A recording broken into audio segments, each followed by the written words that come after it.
All right, on election night here in Colorado, we've got something we haven't seen in generations, if that is that at least three of the congressional districts are going to have new representation after this election. That's three members of Congress are either retiring, not running for re-election in their seat, or they moved across the state to run. So in the third congressional district, that's where Lauren Boebert has been representing for the last 4 years. She decided to move at the beginning of the year across the state to the fourth congressional district, which covers the Eastern Plains and Douglas County. That seat's been represented by Ken Buck for the last 10 years, but he resigned in March.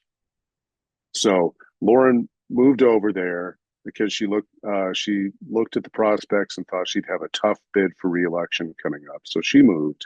She's going to probably win that race. She's running against Tricia Calvarese, a Democrat who's wound up raising a whole lot of money to run against Lauren Boebert, but it's a very Republican district. So we can probably look at Lauren Boebert heading back for another 2 years in Congress. Back in her old district in the third CD, we've got what shouldn't be a close race between the Republican Jeff Hurd and the Democrat Adam Frisch, who nearly beat Lauren Boebert 2 years ago.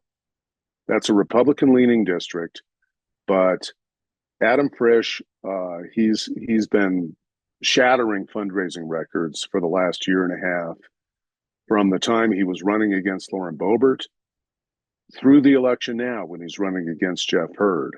And he's been all over the district. He's just completing a 27-county tour that he's been on for the last 5 or 6 days.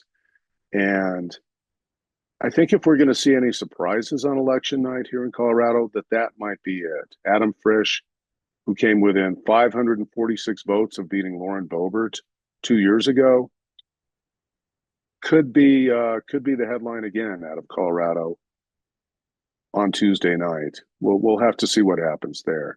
The other district getting a new representative is the fifth CD, which is Colorado Springs and El Paso County. Doug Lamborn, who's been down there since 2006, decided not to seek another term. That's a heavily Republican seat. It's never been represented by a Democrat. And Jeff Crank, he's a longtime political operative, won a tough primary there, but then he's pretty much cruising to election on Tuesday night. So that's what we're going to see. There's no statewide races except for the presidential race in Colorado this year.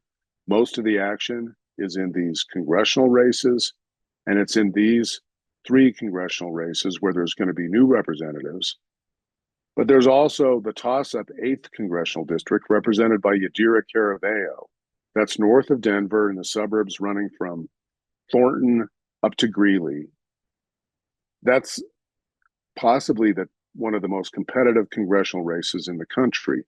She's running against Republican Gabe Evans. It's a extremely divided district, right down the middle. She didn't win by a very big margin last time, and it's probably going to be very close this time.